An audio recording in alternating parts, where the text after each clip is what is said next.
Hello there. Today we're talking G.I. Joe Action Force.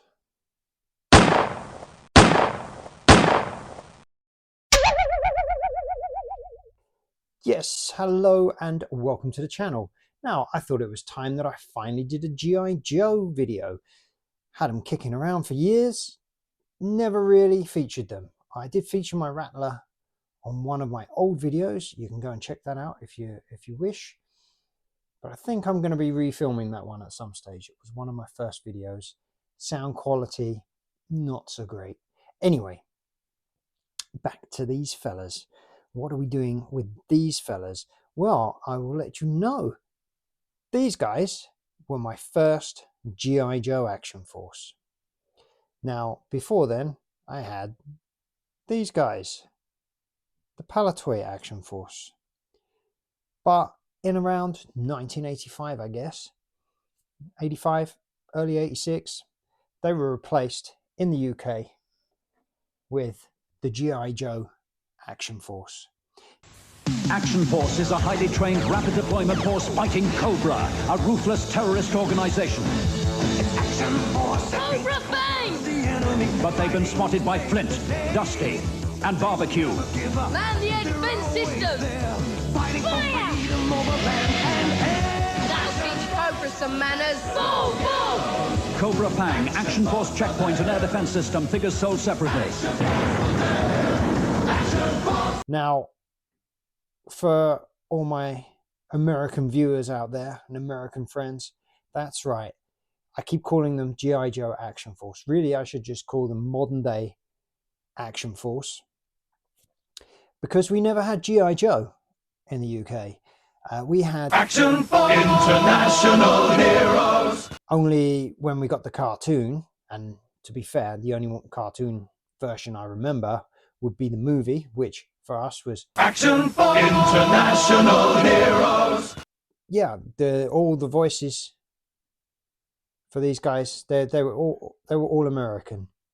The only international guys that I remember, and I have not done any research on this, and I am purely pulling this out of my aged, almost 50-year-old brain. The only English characters, at least, that I can remember would have been the Dreadnoks. And they were all Cockneys, obviously. Right, Governor. I'm a Cockney. I'm a Cockney. God blimey, Governor. I'm a Cockney too. I'm gonna slice you up. Oh, I'm a Cockney nut job. Blimey! There was obviously a few other differences then. We had a different theme tune, I believe, for our Action Force than you had to your G.I. Joe. Obviously, the words had to be changed, didn't they? Then, instead of we had anyway, there's the differences between international heroes and real American heroes.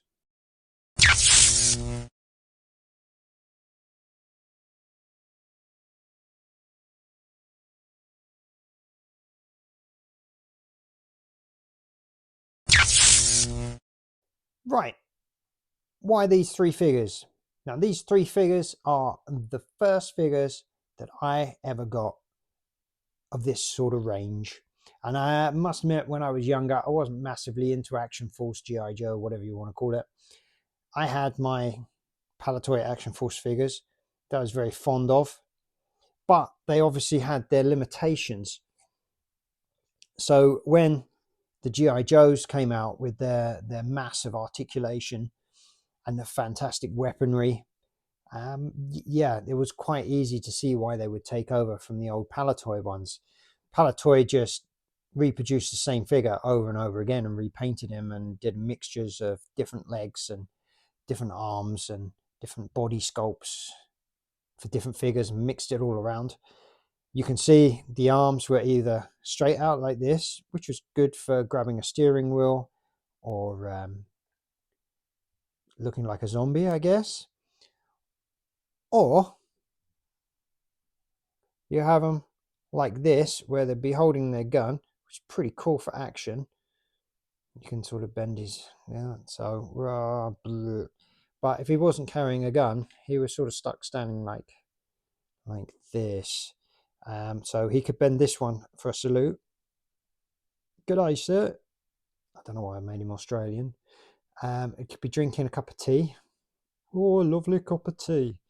Or, but I'm not sure what you could use this hand for. You could be going, okay, lift it up,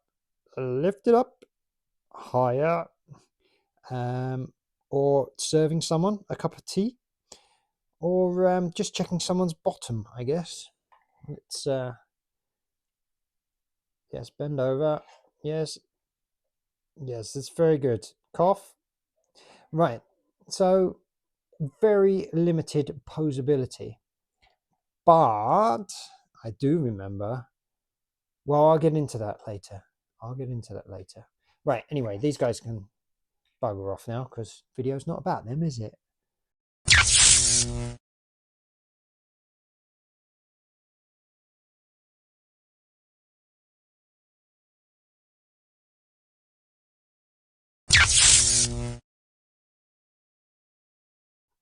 Now, as I say, these were the first figures that I got when I was a kid. And I believe Airtight was my first Joe. And I can't remember if I got the Fang first or Airtight first. I'm pretty sure I got Airtight first. And I don't even remember why. It may have been a gift from my grandparents. Maybe it was a birthday present. Maybe it was a Christmas present that year. I really don't remember.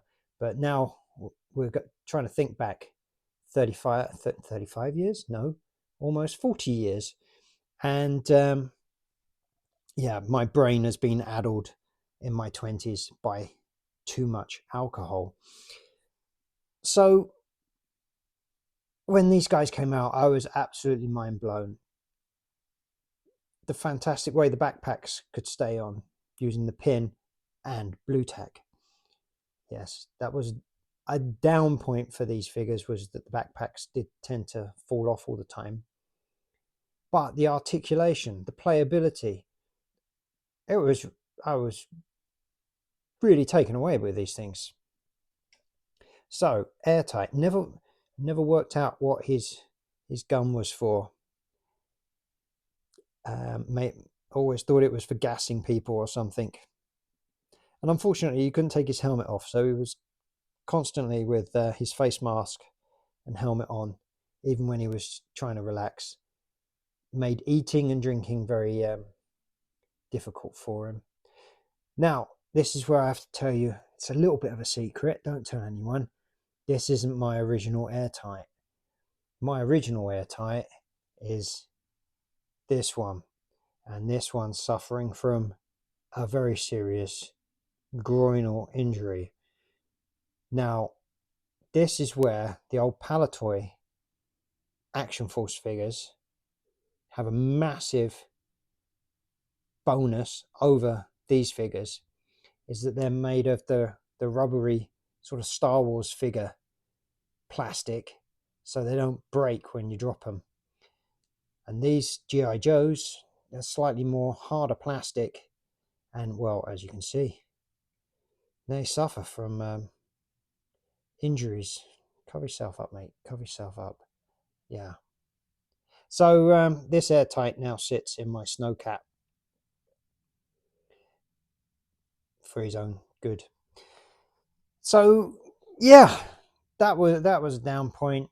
The fact that their backpacks dropped off all the time, that was a down point. The fact that their hands can break if you try and wedge too big a gun into their hands, that was a bit of a down point as well. Now, here we have a Bazooka. They've called him Bazooka because he's got a moustache. No, he's got a bazooka. I did like the way that his backpack came with 4 extra rounds in it. And his helmet could come off. That was always really cool. Although I think there's probably plenty of examples out there with missing helmets. This one is my childhood version. Never worked out why he had a number 14 on his jersey. If you know, if there is a secret reason why he has 14 on his jersey, do let me know in the comments. But I always thought it was a pretty cool figure. I always liked the way he had sweatbands as well. It was very, very 1980s. And then we have the Fang. And as you can see in the background, I have the box for it too. And this is my original Fang. It is broken on the back here slightly, but that's okay. And I have the Cobra Trooper in there because, well, there's box art on it. And I would have got the Cobra Trooper around about this time because my parents obviously knew to play with these figures, you need good guys and bad guys, eh? There was no point putting them on a peaceful mission where they were going to deliver some sandwiches to some small children. No, they had to have an enemy. And the Fang, I think, was a baseline. Well, it wasn't the cheapest, smallest vehicle, but it wasn't the biggest either. So I guess it would have been in their price range. The most annoying thing with this thing is that the missiles fall off, and trying to get the missiles back on without them all falling off again is a work of art. But there you go. There's not really much. Oh, this gun wobbles around. You can pretend it's a laser gun or whatever. Other than that, not really much more we can say about that, is there?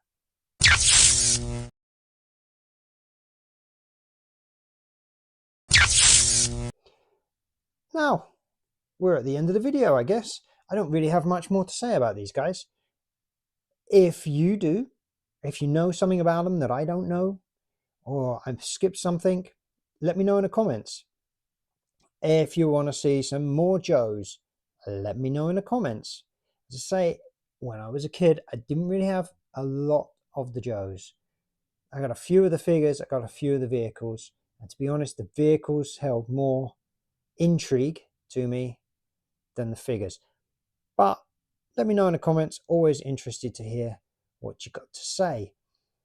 If you liked the video, hit the like button. If you want to subscribe. Maybe share the video. Notifications. All that groovy stuff. And never, if there's one thing you take away from this video, one important thing, never, ever forget the groovy stuff. Right, okay. Thanks again for watching. I'll see you on the next one.